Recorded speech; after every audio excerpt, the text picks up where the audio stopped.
Hello everyone, welcome back. और आज हम करने वाले हैं हमारा स्टेट्स ऑफ मैटर का नेक्स्ट लेक्चर, जिसमें हम बात करेंगे आइडियल गैस इक्वेशन की। And we will be talking about kinetic molecular theory और छोटे छोटे कुछ और टॉपिक्स हैं जिनकी हम बात करेंगे। शुरू करते हैं आइडियल गैस इक्वेशन से। आइडियल गैस इक्वेशन बच्चों में बताती है किसी भी गैस की क्या सिचुएशन हो सकती है, स्टेट हो सकती है, क्या वो एक गैसियस फॉर्म में होगी या लिक्विड फॉर्म में होगी। ये हमें पता चलता है आइडियल गैस इक्वेशन से। So the three laws combined together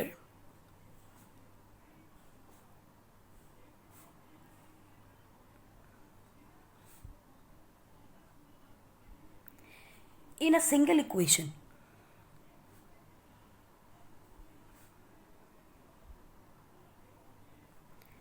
is called ideal gas equation.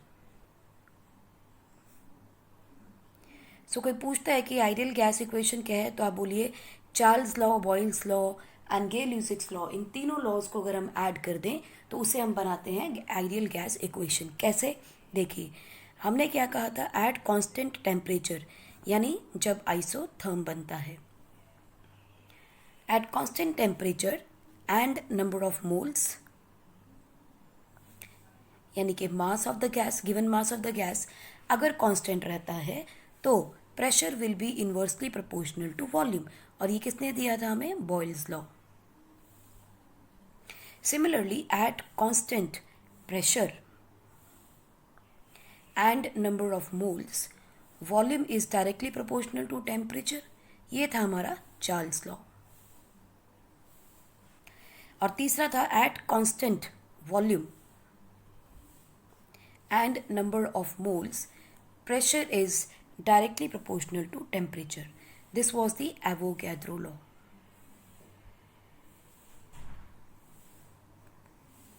Sorry, this was the Gay-Lussac's law, not the Avogadro law.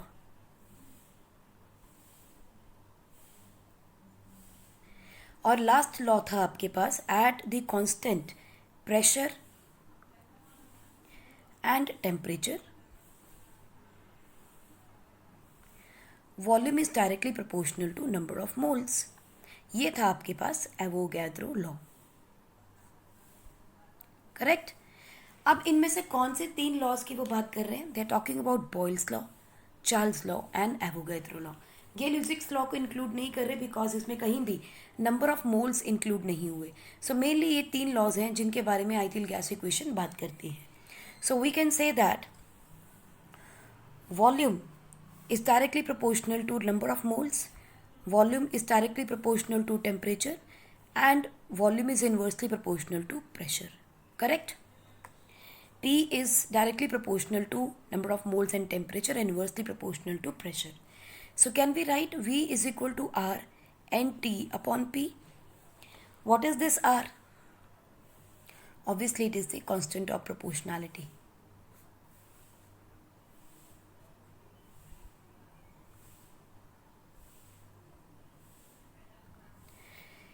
So can we say P V is equal to N R T? क्या ये लिखा जा सकता है? Rearrange करके pressure को यहाँ ले आए, P V is equal to N R T. Also we can say R is equal to P V upon N T, ये भी कह सकते हैं हम। तो हमारे पास आर से भी निकल के आ गया। अब ये जो कॉन्स्टेंट ऑफ प्रोपोर्शनैलिटी है इसके अंदर, इसका एक खास नाम है, R is called as gas constant and it is same for all the gases. इसीलिए इसे हम यूनिवर्सल गैस कांस्टेंट के नाम से भी जानते हैं। ठीक। सो आइडियल गैस इक्वेशन अगर कोई पूछे आपसे क्या है तो आप लिखेंगे R is equal to N V upon P T. This is the ideal gas equation. हालांकि हम इसे याद ऐसे ही रखेंगे, P V is equal to N R T, easy to remember. और प्रैक्टिकली एग्जाम्स में, क्वेश्चंस में हम इसे ही ज़्यादा यूज़ करने वाले हैं। अगर इसका वॉल्यूम का रिलेशन निकालना चाहो तो वो भी निकाल सकते थे, R N T upon P, ये भी हमने देखा ही था। सो आर वी पी तीन ही इंपॉर्टेंट फैक्टर्स हैं जिनके बारे में क्वेश्चंस में आता है। तीनों के रिलेशनशिप हम एक ही क्वेश्चन से निकाल सकते हैं। So for a given number of moles of gas, at STP standard temperature and pressure. What is temperature? 273. What is the pressure? 1 bar या 1 atmosphere. So for a given number of moles of a gas at STP and volume कितना standard? 22.7 liter. Constant at STP and volumes are constant as N, T, P and R will be same. अब देखो, अगर fixed number of moles हैं, N fix हो गया, standard temperature और pressure, temperature भी fix है, प्रेशर भी फिक्स्ड है और उस पर वॉल्यूम भी फिक्स है और R तो है ही हमारा कांस्टेंट. इसका मतलब for a given number of the moles temperature pressure are constant which is a universal gas constant and number of moles will be constant. सब कुछ सेम हो गया. इसका मतलब यहाँ से हम एक्चुअली में R की वैल्यू एट STP निकाल सकते हैं. तो देखिए R is equal to at, अगर हम STP निकालें तो क्या निकालेंगे? STP पे T is 273 Kelvin, pressure is 1 bar, volume is 22.7 litre, है ना. और नंबर ऑफ मोल्स कितने होंगे? 1 मोल. सब चीज़ें कॉमन हो गई, कांस्टेंट हो गई. तो चलिए R की वैल्यू निकाल के देखते हैं इन सारी वैल्यूज से. R का कैसे लिखते हैं हम? R is equal to pressure into volume divided by N into T. Correct. 1 bar into 22.7 divided by 1 into 273 Kelvin. ये तो सिंपल है. Litre, Kelvin, bar, moles. Correct. इसके जब हम कैलकुलेशन करेंगे बच्चों, it will come out to be 8.314 into 10 to the power -2 bar litre per Kelvin per mole. करते हैं like we have 8.314 into 10 to the power -2 bar litre per Kelvin per mole. You can also use 8.314 joules per Kelvin mole, and we can use 8.314 into 10 to the power 7 erg Kelvin per mole. This is almost equal to 2 calories per mole per Kelvin. Now ये जो units हैं आपकी, these are used जहाँ भी हम energy की बात करेंगे, used in conditions where energy is considered.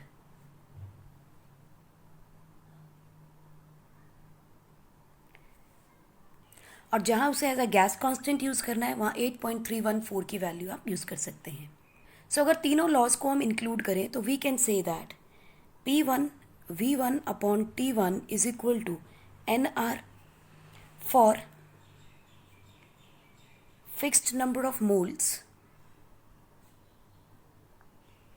ये कंडीशन हो सकती है, या फिर NR, क्योंकि दोनों कांस्टेंट है, प्रेशर वॉल्यूम में चेंजेस आएंगे तो ये वैल्यूज चेंज हो जाएंगी.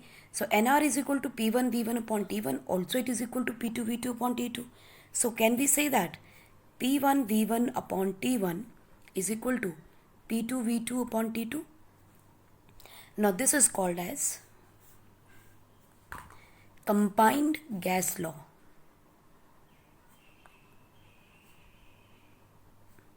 Combined gas law.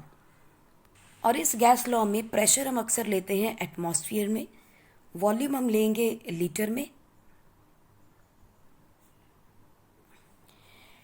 टेम्परेचर हम लेंगे कैल्विन में, नंबर ऑफ मोल्स का कोई यूनिट नहीं, और आर की वैल्यू लेंगे 0.0821 एटमॉस्फेयर पर कैल्विन पर मोल, ऑब्वियसली लीटर.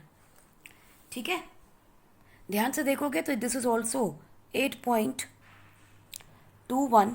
पहले 21 लिया जाता था, आजकल 31 लिया जाता है, तो 8.214 atmosphere litre mole kelvin.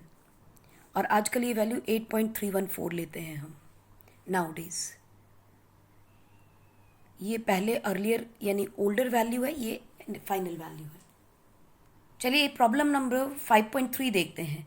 Eight 25 degree Celsius 760 mm of mercury pressure of a gas occupies 600 ml of volume. यानी P1 गिवन है, V1 गिवन है, T1 गिवन है. What were what will be its pressure at a height where temperature is 10 degrees Celsius. New temperature मिल गया and volume of the gas है 640 ml. New volume मिल गया. They are talking about new pressure. तो simple है, you have to use the combined gas law. So problem number 5.3. P1 is given to you 760 mm of mercury. V1 is given to you 600 ml. T1 is given 25 degrees Celsius. Since Celsius we are not going to consider in our numericals, we have to convert it into Kelvin. So it is 298 Kelvin. Correct? Now P2 हमें पता नहीं, निकालना है. V2 उसने हमें given है 640 ml. ना look at, पहले वॉल्यूम कम था, अब वॉल्यूम ज़्यादा है. इसका मतलब प्रेशर क्या होगा, कम होना चाहिए. टेम्परेचर देखिए T2 क्या है 10 डिग्री सेल्सियस, और टेम्परेचर कम है तो यानी प्रेशर भी कम होगा. By adding 273 Kelvin we come to the temperature 283 Kelvin. So by combined gas law,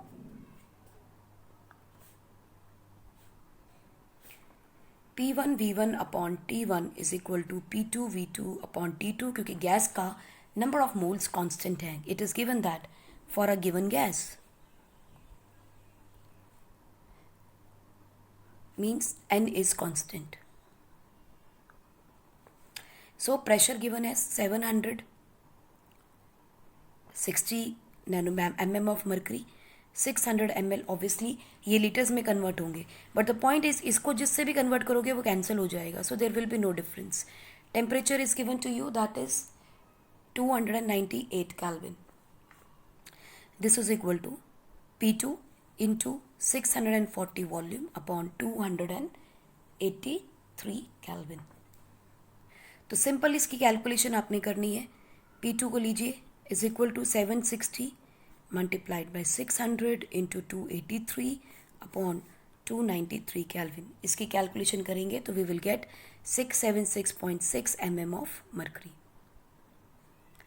right? So let us derive a relationship between density and molar mass of gaseous substances. जैसे हमने पहले भी किया था, between pressure and density निकाला था, ऐसा ही यहाँ पर भी molar mass के साथ निकालेंगे by using the ideal gas equation Vp upon Nt. So R is equal to number of moles. Number of moles क्या होते हैं? given mass upon molar mass. Just वो value put कर देंगे. Vp upon small m into capital M. inverse हो जाएगा because denominator में capital T. So can we say capital V upon M into P capital M upon T? What is this? Molarity. Because we know that what is molarity? Molarity is given mass upon per unit volume. Mass per unit volume is density. Sorry, it is the density. So look at it. R is equal to Pm upon density D upon T. So molar mass का relationship निकालना है. So M is equal to R D T upon P. Now a gas constant, temperature and pressure if constant at given temperature and pressure, density is directly proportional to molar mass. देखो कैसे. M is equal to R D with temperature और pressure constant कर दिया हमने. ठीक. R क्या है? Gas constant, वो भी एक कांस्टेंट है, उसकी वैल्यू फिक्स्ड है. So we can say that m is directly proportional to d if temperature and pressure are constant.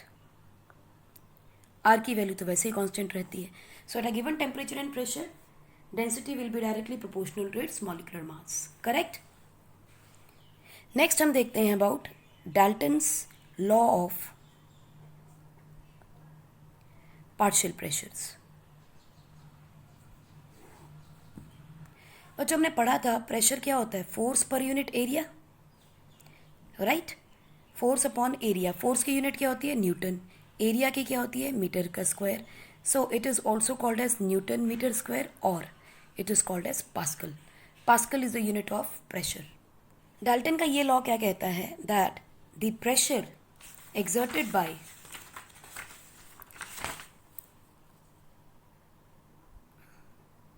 or you can say the total pressure exerted by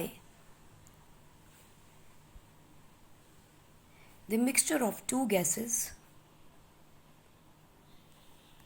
that are non-reactive, आपस में जिनकी कोई reaction ना हो. Mixture of two non-reactive gases is equal to the sum of partial pressures of individual gases. दोनों gases के partial pressure को add कर दो, that will give you the total pressure of the mixture. So we can write partial pressure is equal to pressure exerted by each gas individually. ठीक है, और total pressure क्या हो जाएगा? P1 plus P2 plus P3 at constant temperature and volume. ये condition required है, where P1 is pressure of gas 1 or partial pressure of gas 1, P2 is the partial pressure of gas 2 and P3 is the partial pressure of gas 3, and all three gases are non-reactive, एक दूसरे से interact नहीं करेंगी. Usually being less dense gases are collected over water, क्योंकि पानी से density उसकी कम होती है. सो आर मॉइस्ट, पानी के ऊपर होती है. तो अगर हमें to find pressure of dry gas, अगर हमें देखो गैसेस जो है पानी से हल्की होती है इसलिए पानी के ऊपर होती है, लेकिन मॉइस्ट तो होंगी. इसीलिए अगर हमें ड्राई गैस का प्रेशर निकालना हो तो हम क्या करेंगे? टोटल प्रेशर में से आप एक्वस टेंशन को निकाल दीजिए. एक्वस टेंशन निकालते ही आपको ड्राई गैस का प्रेशर मिल जाएगा. अभी एक्वस टेंशन क्या है? मुसीबत, नई चीज़ आ गई. अरे यार देखिए, एक्वस टेंशन कुछ नहीं बच्चों, it is the pressure exerted by saturated water vapors. Pressure exerted by saturated water pressure, and this is directly proportional to aqueous tension is directly proportional to temperature. जितना ज़्यादा टेम्परेचर उतनी ज़्यादा aqueous tension होगी, right. और अगर यही partial pressure हम in terms of mole fraction निकाले तो partial pressure in terms of mole fraction at temperature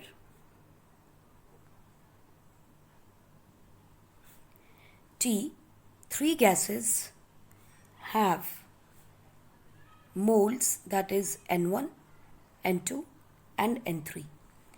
These are enclosed in a chamber of volume V. यानी ये एक वॉल्यूम है, चेम्बर है जिसका वॉल्यूम है V, और इसके अंदर तीन गैसेज हैं N1, N2 and N3 number of moles लेके बैठे हैं. ठीक है जी. Now each gas have partial pressure P1, P2 and P3. इन सब का प्रेशर क्या है? P1, P2 and P3 respectively. Then अगर P1 निकालना हो तो क्या लिखोगे? P1 is equal to N1RT upon V, क्योंकि ये सारी चीज़ें कांस्टेंट हैं. सो P2 क्या हो जाएगा? N2RT अपॉन V, और P3 N3RT upon V. Correct. So total pressure कैसे निकालेंगे? Total pressure is equal to P1, P2, P3.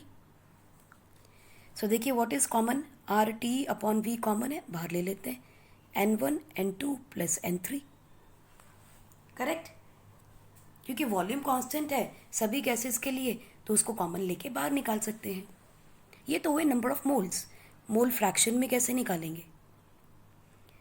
Mole fraction for each gas will be, mole fraction is denoted by zeta. क्या है? Zeta. Zeta क्या होती है? Number of moles जिस gas के निकालने हैं वो divided by total number of moles, correct. So what is zeta?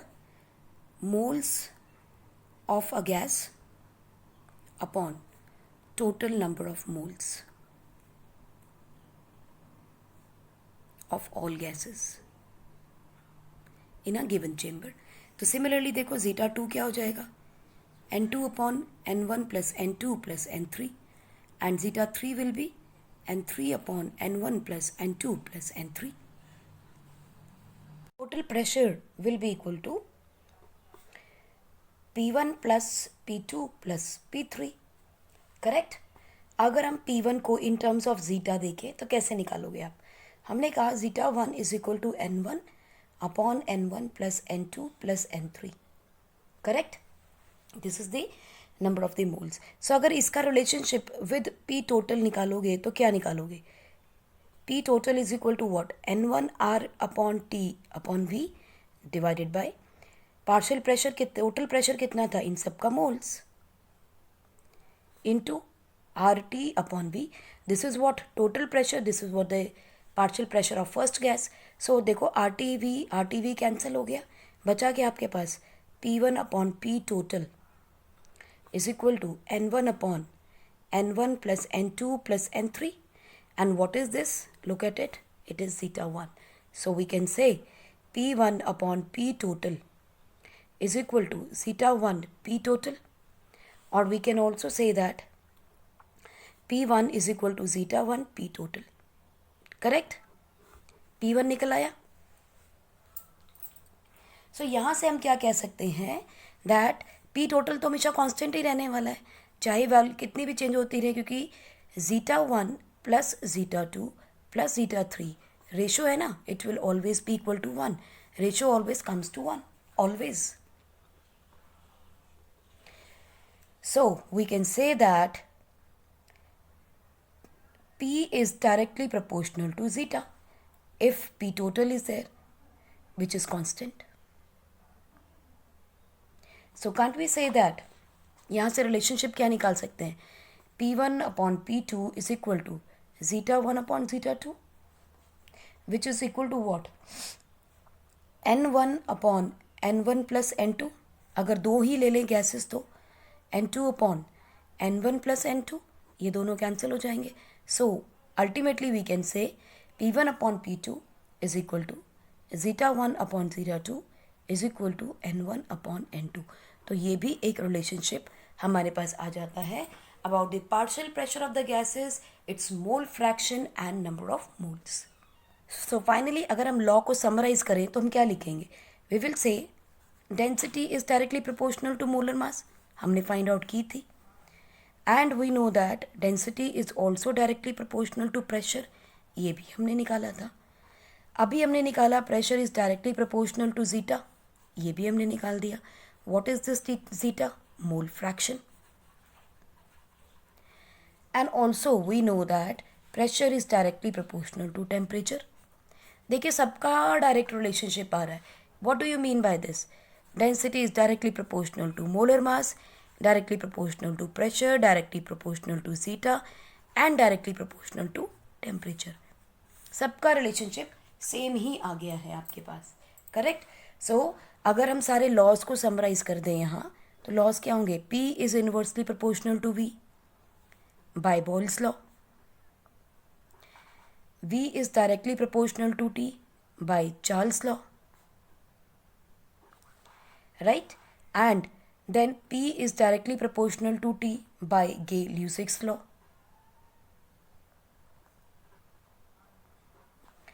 V is directly proportional to number of moles, Avogadro law. And also V is equal to nRT upon Vp, और PV is equal to nRT. यानी ideal gas equation.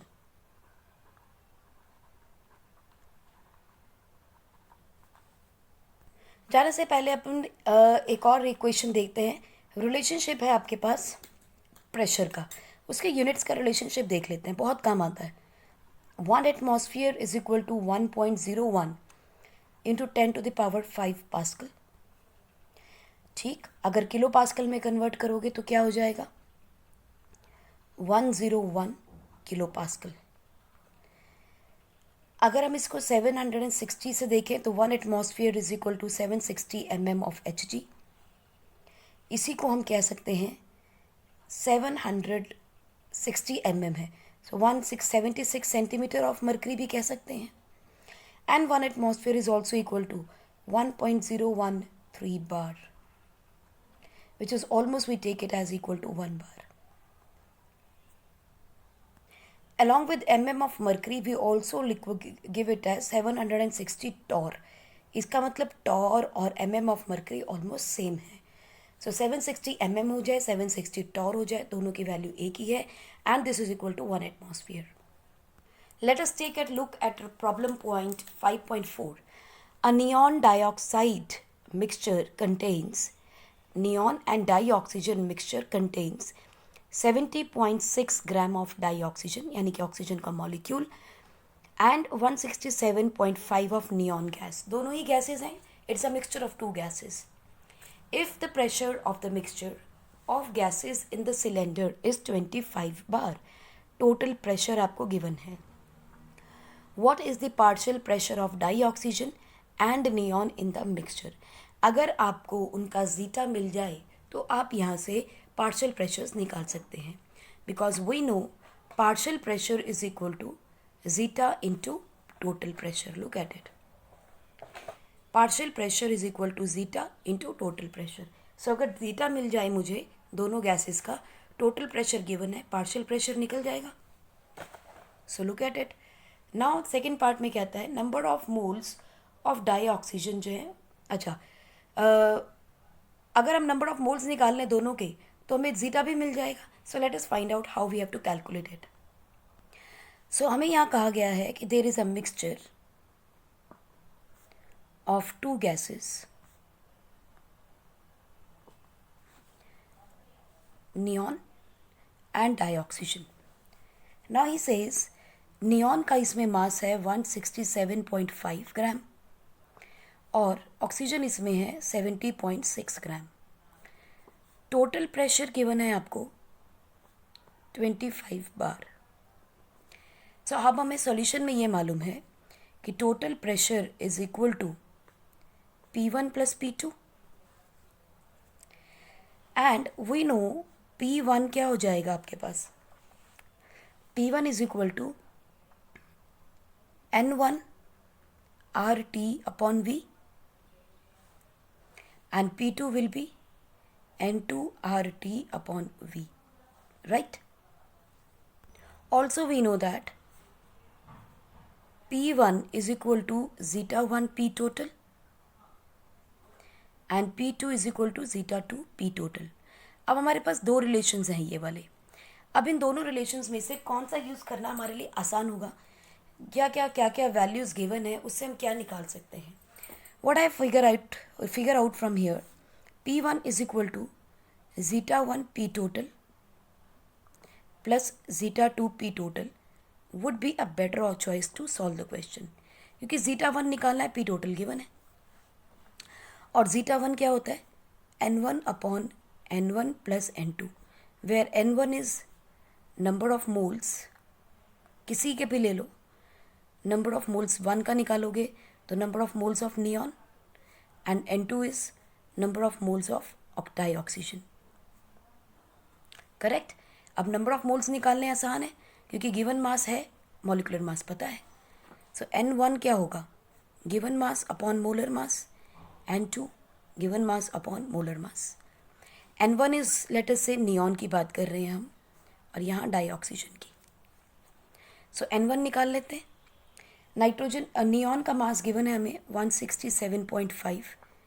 Molar mass of neon is, usually neon का जो molar mass होगा that will be atomic number 10 है उसका, तो it will be 20. So nitrogen oxygen का कितना है गिवन मास 70.6 और इसका मॉलिकुलर मास हमें पता है कितना 32 ग्राम. दोनों के कैलकुलेट कर रहे हैं अगर मोल्स, तो कितने आ जाएंगे 20 into 8 160, then 75 decimal 60 150 and then again it will come around to be 8.38.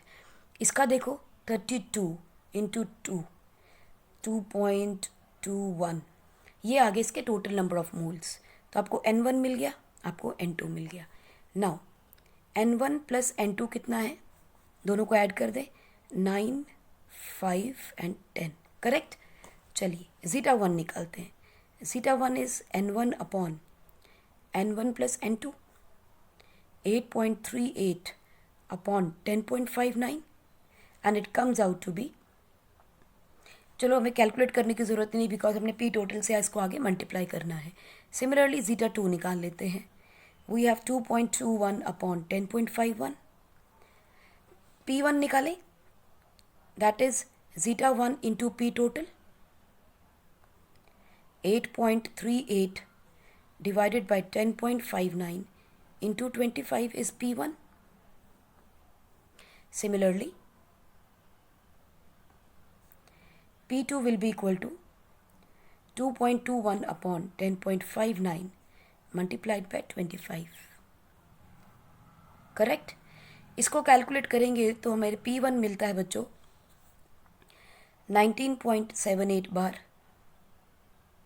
और P2 मिलता है हमें 5.22 बार. अब आप इन दोनों को टोटल करके देख लीजिए, it will come out to be 25. Verify करना हो तो P1 plus P2 is equal to 19.78 plus 5.22 which is equal to 10 9 10 25 बार. और ये क्या है P total. This is what is given in the question also. So it means we are right that pressure of neon will be 19.78 and pressure of oxygen will be 5.22. Let us look at the kinetic molecular theory of gases. क्या है ये theory? Theory that explains behavior of gases at molecular level is called as kinetic molecular theory.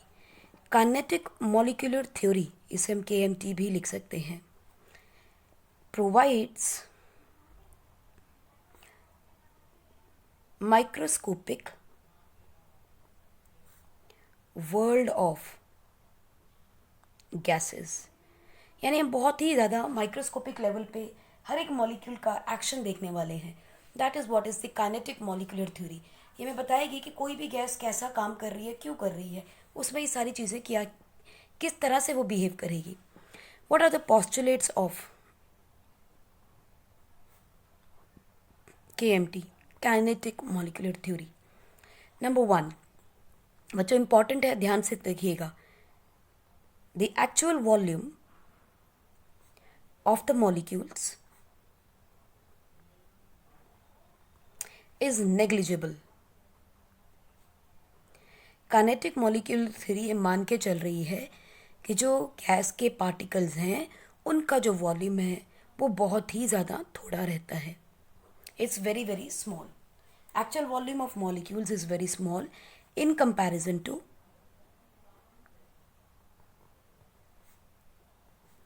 empty vessel or the empty space available between the particles. Gas particles are considered point masses.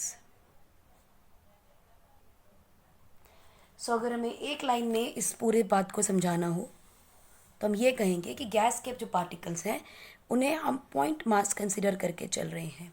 यानी कि बहुत कम volume वो occupy करेंगे as compared to the spaces in between this particles. This explains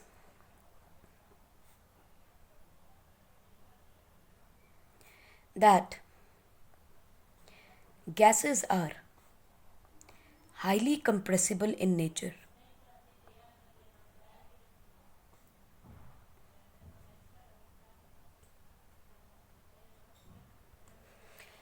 correct, इसका मतलब gases बहुत ज़्यादा कंप्रेसिबल हैं जब आपस में उनके पास बहुत सारी जगह है और खुद का पार्टिकल का साइज बहुत छोटा है. Look at it like this. ये देखो, ये एक वेसल है, इसके अंदर पार्टिकल है which are considered point masses.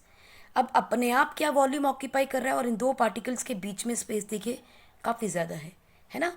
ये दो पार्टिकल है और इन दोनों के बीच में स्पेस बहुत ज़्यादा है. सो दिस शोज़ कि अगर हम चाहें तो इनको और नज़दीक लाया जा सकता है. So that is why they are highly compressible. दूसरी चीज़ काइनेटिक मॉलिक्यूलर थ्योरी मान के चलती है that no force of attraction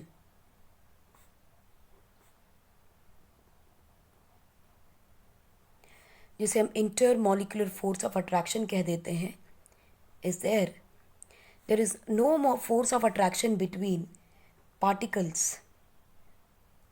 eight normal temperature and pressure. यानी एसटीपी के ऊपर देखा जाए तो गैसेस में कोई भी अट्रैक्शन नहीं होती. So gases occupy all the space available to them.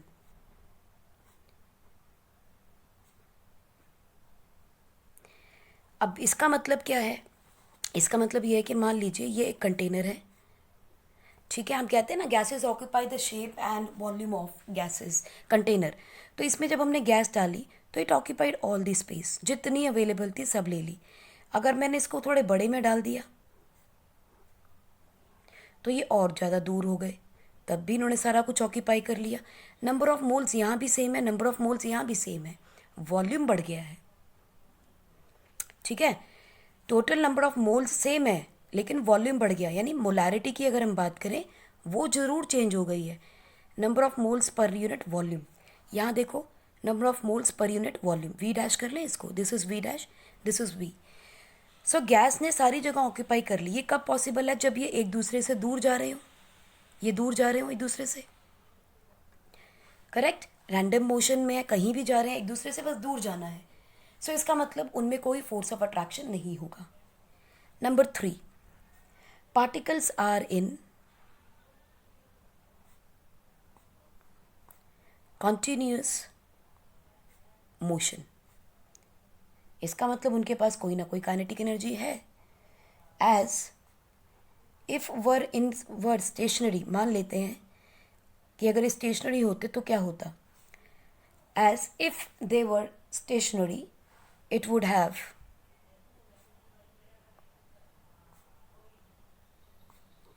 fixed volume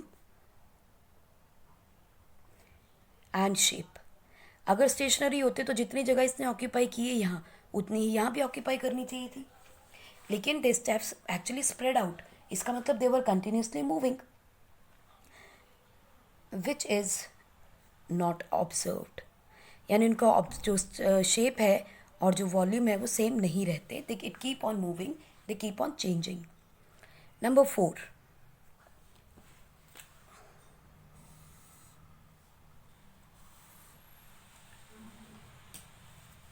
particles move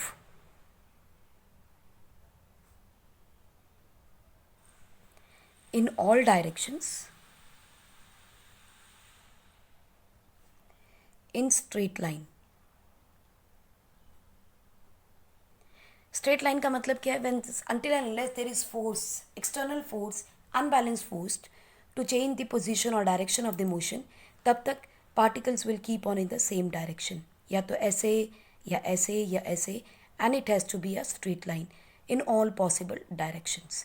अगर कोई पार्टिकल को टकराएगा तो इसके डायरेक्शन चेंज कर सकते हैं. During their random motion,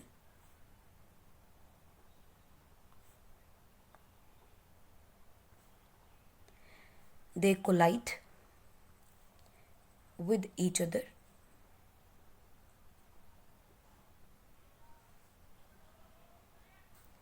and with the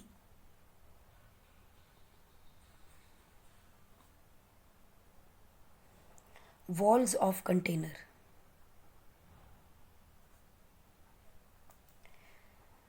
pressure of gas is due to its collision with walls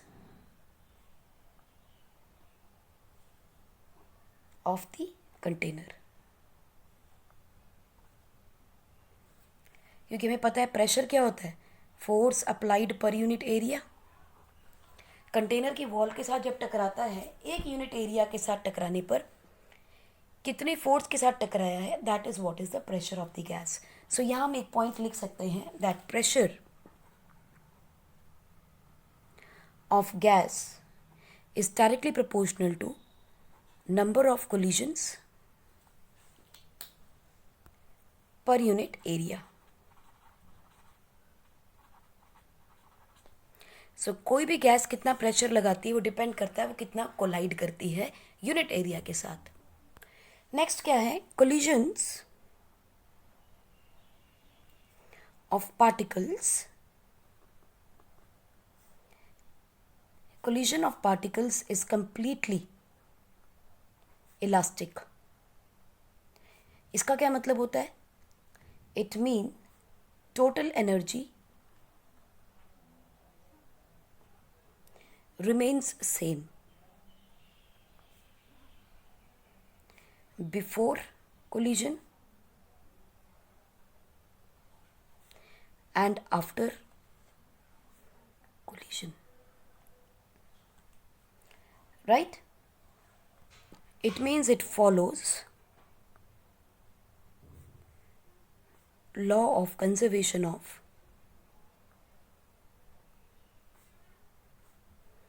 energy, because if after collision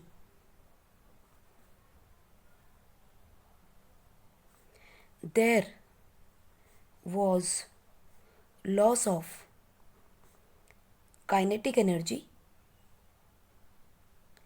particles would stop and gas will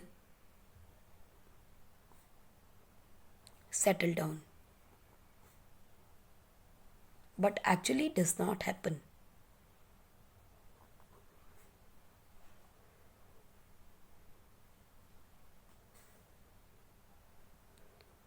And is not been observed.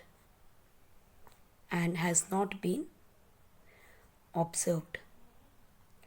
So the key point to take away is that collision of the particles is completely elastic. यानी अगर particles कहीं भी strike करते हैं vessel के साथ, let us से this is a particle P, if it strikes the wall, it comes back with the same energy, right? So that follows the law of conservation of energy.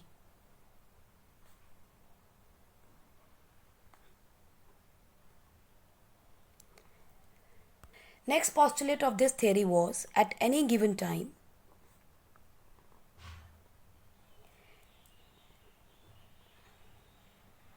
different particles of gas have different kinetic energy.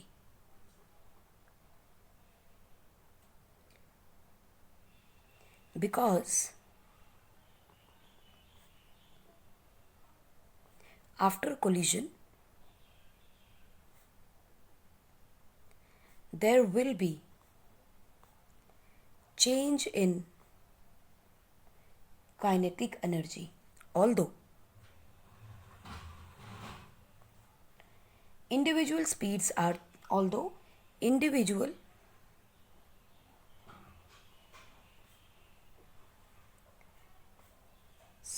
are changing, the distribution of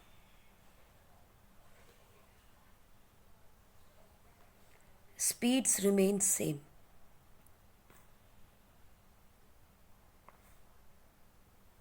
Or constant at a particular temperature.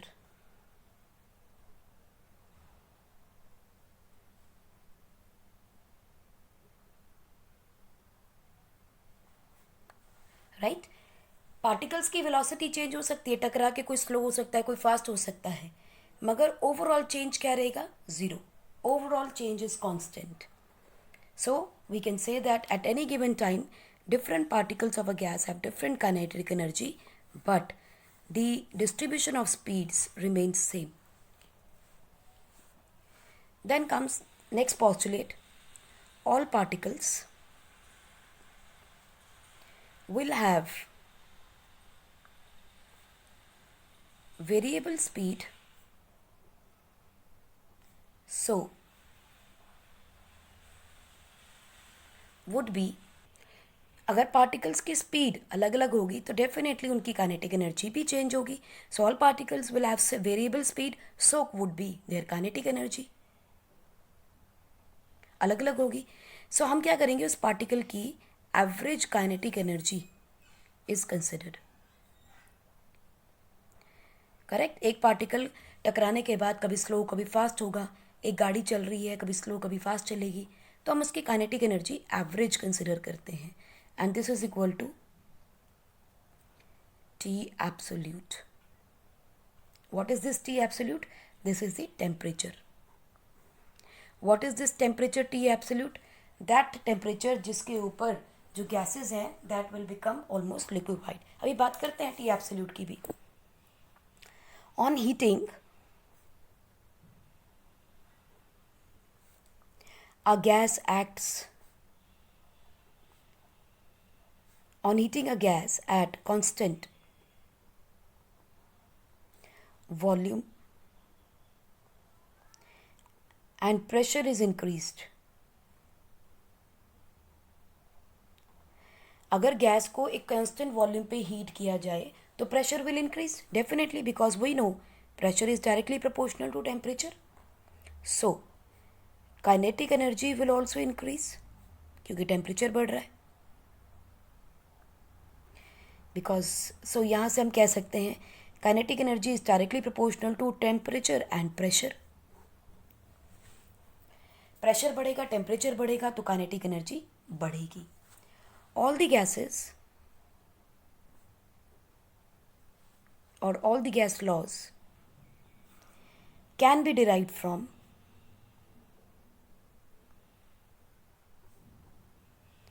kinetic molecular theory, which justifies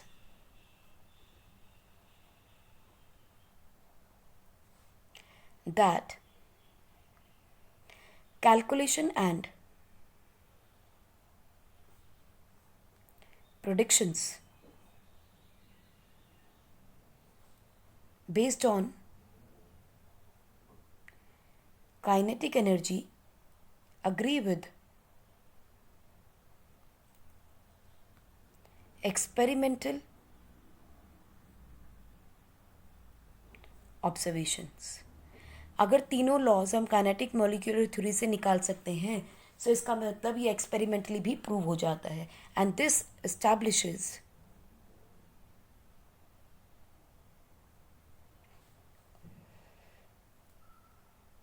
corrections of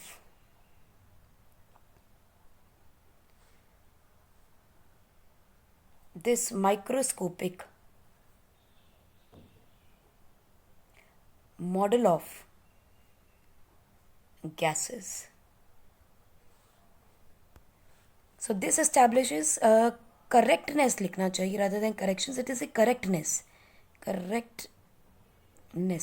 कि हमारी kinetic theory बिल्कुल ठीक है.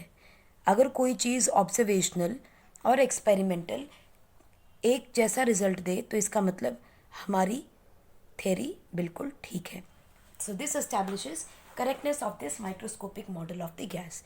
Last इसका postulate है बच्चों, जिसके अंदर इन्होंने ग्रेविटी का फैक्टर जो है इग्नोर किया है. ग्रेविटी हैज़ बिन इग्नोर्ड और निगलेक्टेड, उसको छोड़ दिया गया है. ग्रेविटी के फैक्टर को इंक्लूड नहीं किया गया. So this is what is the kinetic molecular theory. आज के लिए बच्चों इतना ही. Till then take care, keep smiling and thank you so much for watching this video.